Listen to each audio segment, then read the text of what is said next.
Hi, everybody. It's me, Tim. Today I want to talk about grind. Specifically, Raul Gigondes asked about grind. And in fact, he even said, I thought you had done one. I looked at a lot of your videos. I couldn't see it. I thought I had done one too. And I think what's happening is I've done so many videos now that buried in some video I have that's on a completely different topic, I may go off on a tangent for a minute and talk about grind. But I haven't actually done a video on grind. So let's do it. First, I'm going to define it because I've learned I need to define my terms clearly. Then I'm going to talk about how it's different for different people and why it even exists and if you can make a game without it. So let's get to it. First of all, what is grind?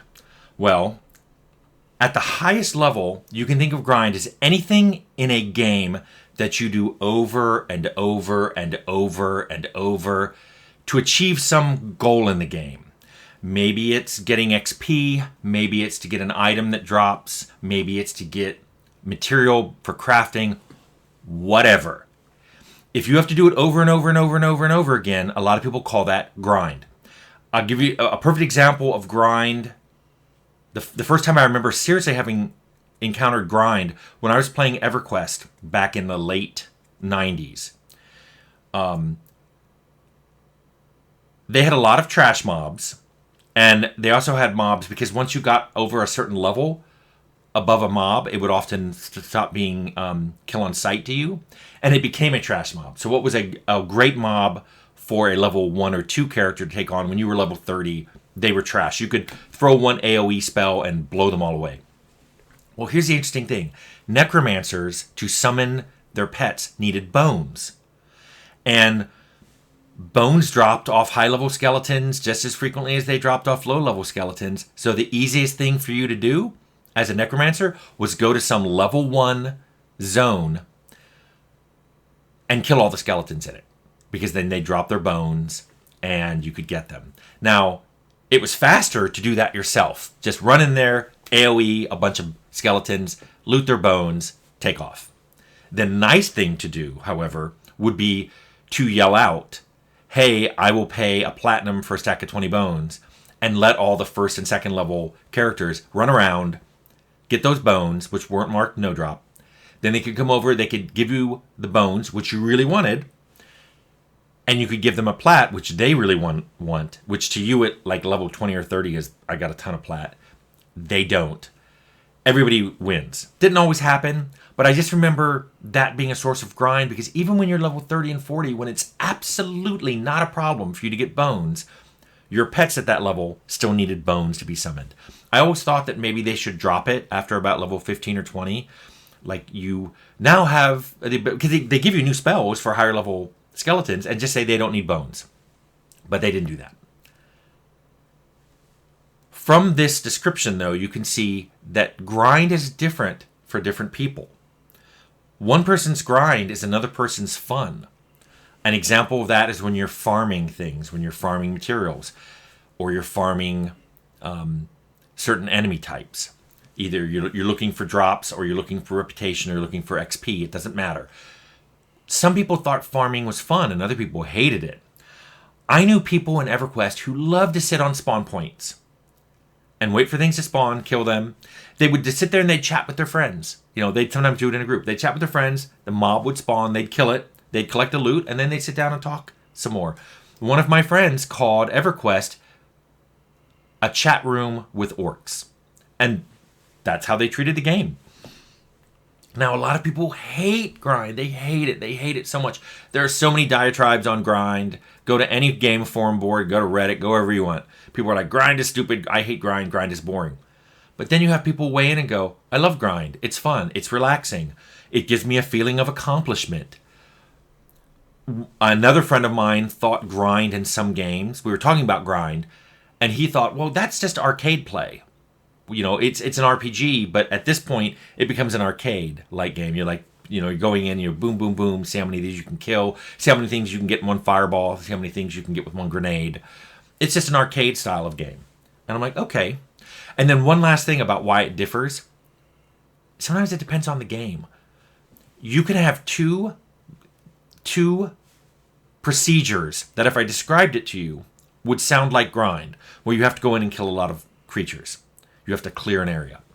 In a really great game, people are like, that was one of the most fun parts, is when you had to kill out that goblin army. Another ones will go, that's horrible. It's, in a different game, they go, oh my god, I can't believe I had to kill so many goblins. And this is what I mean by that. That can be the same person in different games making a complaint about something they liked in another game. An otherwise great game will sometimes get excused for elements in it which in any other game would be considered grind. So that's another reason why grind is hard to define, because even your definition may not apply for you to a particular game because you like that game. So let's talk about why grind even exists. There are a few good reasons for grind to exist. Grind promotes exploration. If you need to harvest a certain material, like something berries off a tree or from a node, and those harvest materials spawn in different points throughout a zone at random, this gives you a reason to explore. Because especially if once they spawn somewhere, until it's harvested, it won't respawn anywhere else. You have to run around the zone and look for these things. This is a great way of getting players to look around a zone that otherwise wouldn't. They just stick to the roads. They'd stick to where their quest markers were. Grind is also great because it's an always available method to get just that little bit of money or XP or reputation when you're close to a boundary and you don't want to go off and do a whole new dungeon. You don't want to start a whole new quest line. You can just run out, kill a few things. You got the money, you got the XP, you got the rep that you needed. Boom, done. That's why people like respawnable areas. And they don't consider it grind, but it is. And then the last good reason I could think of for why grind exists is it's, especially in multiplayer online games, it's something to do when you're waiting for your friends to log in. You might pick a spot to wait, and you see a field nearby and zombies keep respawning in it and you just keep plucking them off.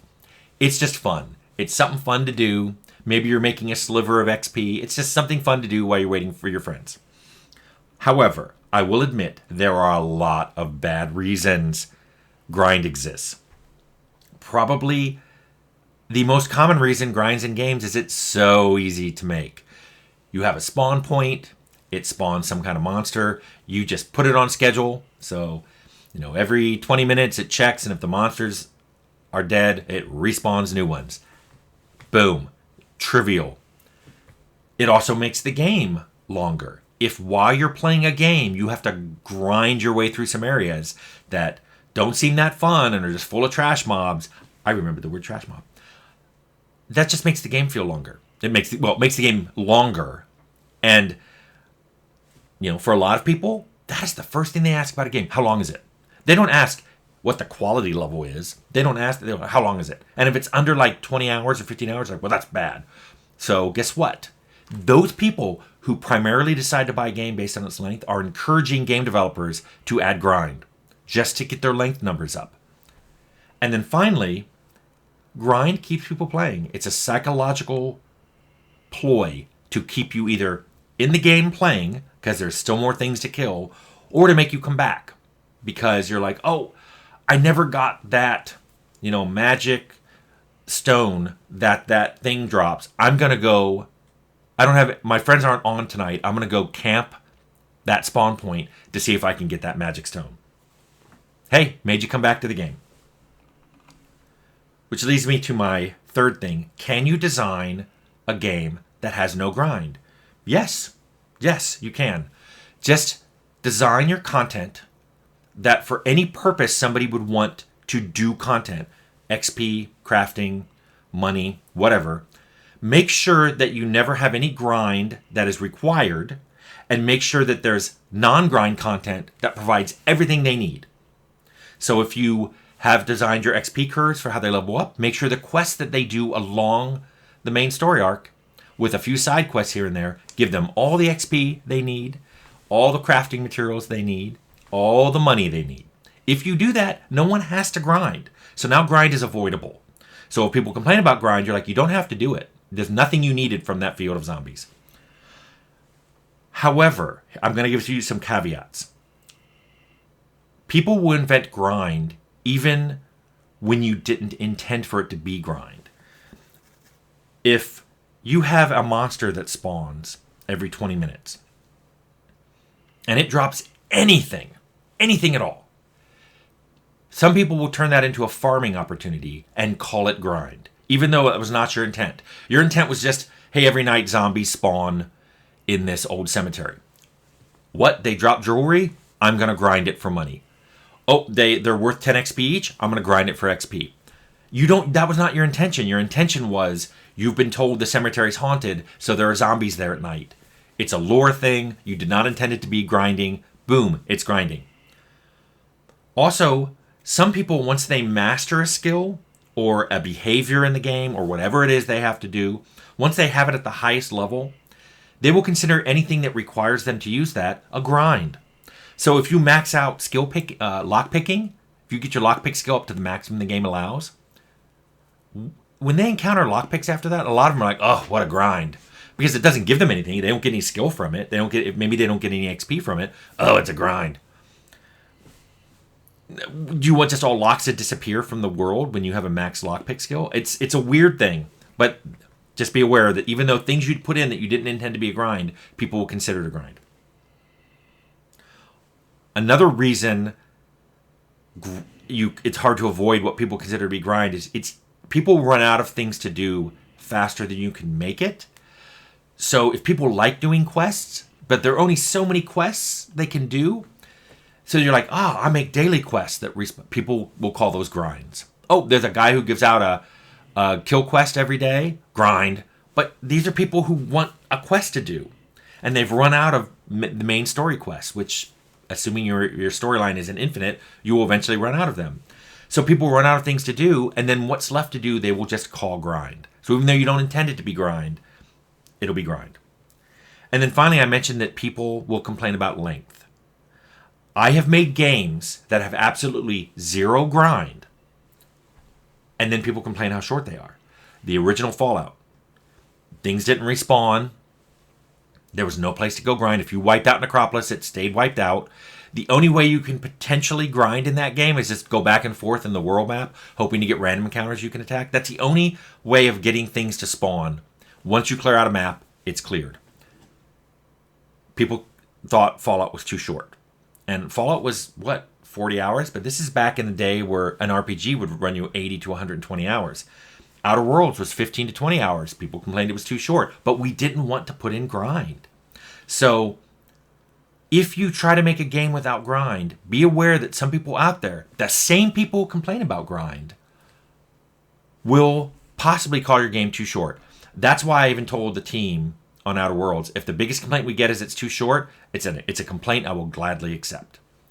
So, Raul Gigondes, I hope that answered your question, and I hope everybody else sees the issues with grind, which is it's hard to define. People define it differently. People will find it where you don't intend it.